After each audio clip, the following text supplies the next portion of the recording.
As Ninjago fans, we are all excited for Pixel's return, and Ninjago Magazine Comics can really give us some extra hype into wanting something in the future, I guess. Now, the latest issue that has been released in English for Ninjago Dragons Rising magazines is the Climber Zane magazine issue. I don't know what number it is in Australia. You know how I review them. We're way behind here in Australia for some reason, but in the main country it gets released. Of course, it's going to be up to date.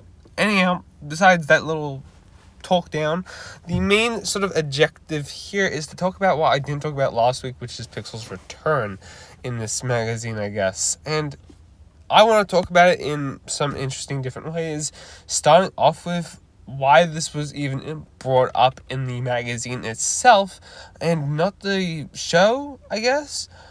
Let me explain where this all comes from, and let's talk about it. So, Bricks by Mind actually, while I was recording this, had uploaded his review on the magazine. So, you guys should check that out. I'll leave it in the description. But here it even states that Pixel is definitely missing, of course, Pixel. I might have twisted my words. Zane is obviously missing Pixel. Her absence is obviously doing him harm in his heart. So, of course, that's going to be something we see that with Nia missing Jay in part 1 of season 2, and definitely in Dragons Rising season 1. So I get that for Zane. We saw that for Zane even 2 in season 1, part 1. Now, Pixel is returned into this, I say, sort of hideous form. I know people don't mind the hairdo. I don't. This is just Creel's, the woman that runs that junkyard. This is sort of her little pixel butt that she found scraps of, and apparently this pixel face is a prototype pixel face that Borg must have had when creating Ninjaroids back in season 3, which is interesting to think, like, you have your Ninjaroids, right? My little theory here is, if this story was to be canon, obviously Borg needs to get rid of some metal. Perfect place to dump it is Creel's junkyard. Get some good money. Creel's a good money negotiator. Could work out a good price for a city, dude. Alright? That's how I guess I would see it. I am interested to see where this does go, but this is very interesting because these magazines are definitely issued way before any announcements for season 3, but even though they could give us hints and hopes for the future, I'm very excited to see Pixel obviously return, and I guess this slight glimmer of hope that she definitely will. Obviously, there's a whole plot to it. I recommend you go check Bricks by Mind's whole video about it, but let's just talk about Pixel returning in general again. Okay. In honesty, I'm looking forward to Pixel's return. I have to admit that magazine did get me a bit iffy and worried that she's going to return a bit different. But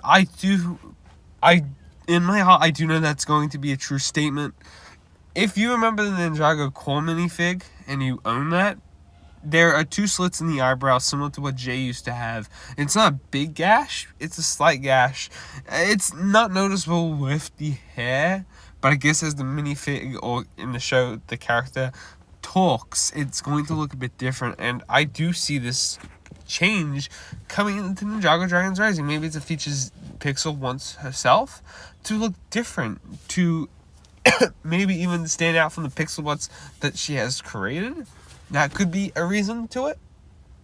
Now, besides all of that, Pixel's whole return is going to be, in my opinion, an important key part for the Ninjago community.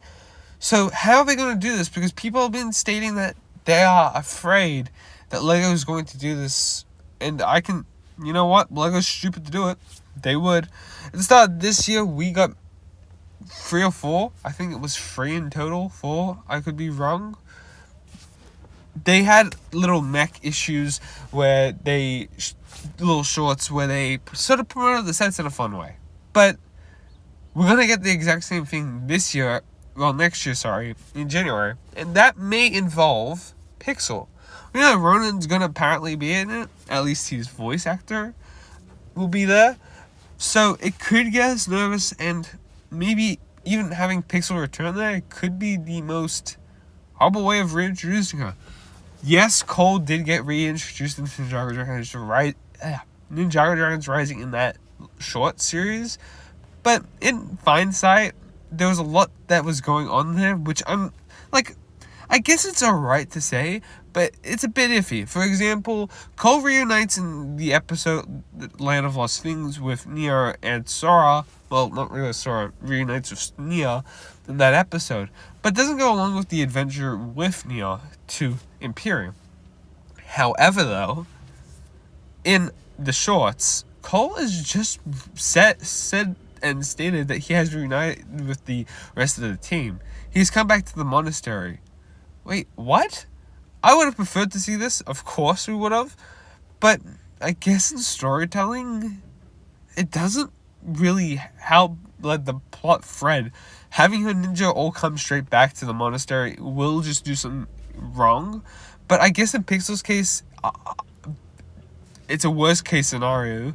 And I think if you just reintroduced her into shorts, you'd be messing her storyline up.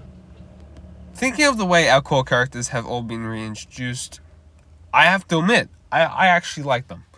How we finally see how Kai and Nia get onto the team. Maybe not tell us Kai, because I can see why Kai didn't get that huge spotlight.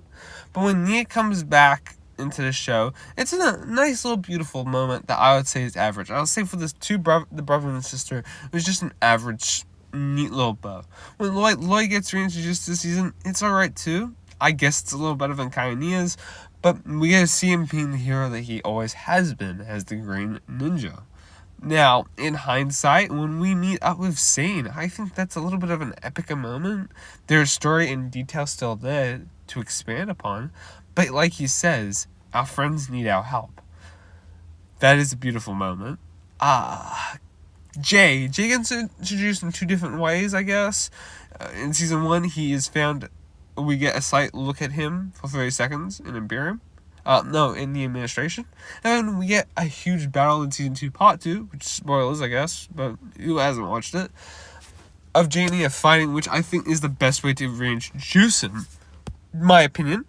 But then again, we're going into more territory, how Cole is introduced, and I think that's the best way you could introduce a character, giving a full-on emphasis and dumping him in the next, which I have to admit, I wasn't a huge fan of at the start, but I understand it from a story point of view and looking at where Cole's character can go next. So for Zane and Pixel's reuniting together, I guess a good way to do this is do the episode what you did with Jay and Nia, but do a beautiful statement just like how you did with Cole. And I can see that being something that happens, maybe even with Sora in the mix. I'm looking forward to it. I think that will be a key moment. Just do not destroy Zane and get Pixel in to say, oh, I'll help him, because then you're just wasting plot threads, I guess. Don't destroy Zane. But let me know your thoughts in the comment section down below, what you guys think about this. Thank you guys for watching. And how would you like to see Pixel reintroduced into the show? Peace out, guys.